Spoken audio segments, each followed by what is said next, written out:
Hello and welcome back to GP Video Podcast by Nadia. So now we will start reading the treatment part, the pharmacologic treatment part of ADHD in the fact sheet. The question says, the doctor has recommended psychostimulant treatment. What should I do? Okay, now the answer is, the decision to go ahead with a particular treatment should only be made after a person has been fully informed about the proposed treatment. In cases of kids, parents have been informed, and in cases of adults, the adult has been informed. If as I've told you before, that ADHD has got two types of medications that can be recommended, that can be given either in combination or separately. The number one treatment line is psychostimulants or stimulant medications or brain stimulant medications. That's the first line of therapy. They can be combined with the second line of therapy, or if none of the three options that we have available in Australia are working for the patient, then we can go alone to the second line of treatment, but we'll come to all of that. The decision to go ahead with a particular treatment should only be made after the carer's parents, in the case of a child, or the adult himself have been informed about it. If psychostimulant treatment has been recommended, you should expect the doctor to explain. If they haven't explained, then you can ask these questions. Why psychostimulant treatment is being recommended? That's a very pretty easy question. I mean, the doctor would say, because that is what we think that the ADHD is going to be treated with. Number two, how and when the medication should be taken. This question is very important because psychostimulant medications come in two forms, long acting and short acting. It's the decision of the specialist to start you on either long acting one first only or short acting one first only, or a combination. The starting regimen could be anything. Okay. How and when the medication should be taken, what changes might be experienced when taking the medication. So the side effects or the effects that are better, like, so for example, first of all, the doctor should be able to explain that what are the outcomes, what behavioral changes are you going to see when you start these medications, and what are the side effects to keep a lookout at.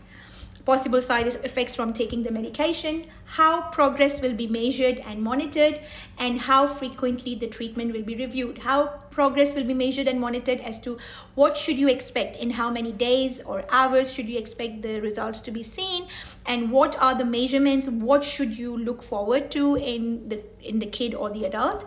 And how frequently do you think that, for example, is it going to be a couple of weeks to see if there are any changes being made, if the patient is having more side effects, or if the patient is getting any better or not? How frequently are we going to look at all of that? After starting treatment, the doctor will usually review it frequently, initially maybe fortnightly or monthly. Once the optimal dose is achieved, the doctor should review treatment every 6 months or sooner in some cases. Prescriptions for psychostimulant medication are valid for a maximum period of 6 months.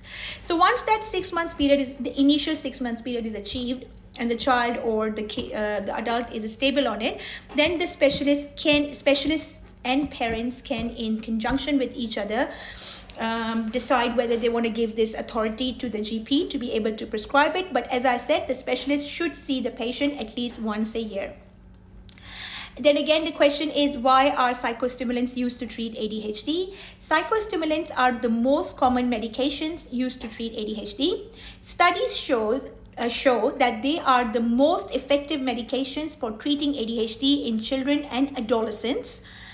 When psychostimulant treatment is conducted carefully, it can reduce ADHD symptoms in the majority of children with ADHD. It is commonly also used for adults with ADHD, but fewer adults than children appear to gain benefit from stimulant treatment. Okay, because I'm not just a GP. A GP is very, very powerful, but because I'm not a specialist in this field, I don't know what to comment on this one, but that's what the fact sheet says. But I have seen in my clinic many adults. I've referred them to a lot of psychiatrists. They've been diagnosed, they have been treated, they are doing well. But maybe it's a study that says that fewer adults than children appear to gain benefit from stimulant treatment. So yes, that is what is there in the fact sheet. Psychostimulant medication is thought to work by altering the availability of particular brain chemicals or neurotransmitters like dopamine and noradrenaline in regions of the brain involved with behavior inhibition, impulse control, attention, and working memory. Okay, so dopamine and noradrenaline are the neurotransmitters with which or over which these medications work, and in the regions of the brain which are involved with the behavior inhibition, impulse control, attention, and working memory. If you remember from the definition of ADHD, there are two things. Number one is inattention or lack of attention, and number two is hyperactivity or impulsivity. So these are the areas of the brain that control these. These medications are going to work on them through the neurotransmitters dopamine and noradrenaline. Again, who can prescribe psychostimulant medication? In New South Wales, doctors who are authorized by the New South Wales Ministry of Health may prescribe psychostimulant medication. Generally, pediatricians, psychiatrists, and neurologists should prescribe these medications to treat ADHD, especially the initial prescription. A general practitioner may also be authorized to prescribe psychostimulant medication. Authorization is generally given to GPs co-managing a patient with the specialist prescriber. Again, example, pediatrician, psychiatrist, neurologist. So I've explained the procedure. It's very easy. Specialist does the first prescription, sees the patient, is stable. Maybe like sometimes the patients are already working on it, and they just the dose suits them and everything, and within a month it is decided that yes, this medication is going to work for them, and then the specialist can give the power to GP. But ideally, if the patient is under the care of a specialist for 6 months, and once he has made his mind that okay, this is the one, he and the parents and the patient, they have all made their mind, then the power could be given to the GP, and GP could continue prescribing the medication, and then once a year the specialist can just review. Okay, what stimulants are used to treat ADHD?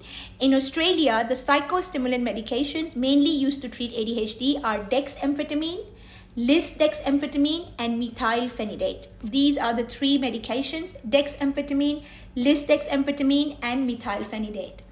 Methylphenidate is available both as short-acting preparation called Ritalin and long-acting preparation called Concerta. Lisdex amphetamine is only available as long-acting preparation, Vyvans, and if we want to use anything which is short-acting preparation with Lisdex amphetamine, that is dexamphetamine itself, it comes in the short preparation. We'll talk more about it tomorrow.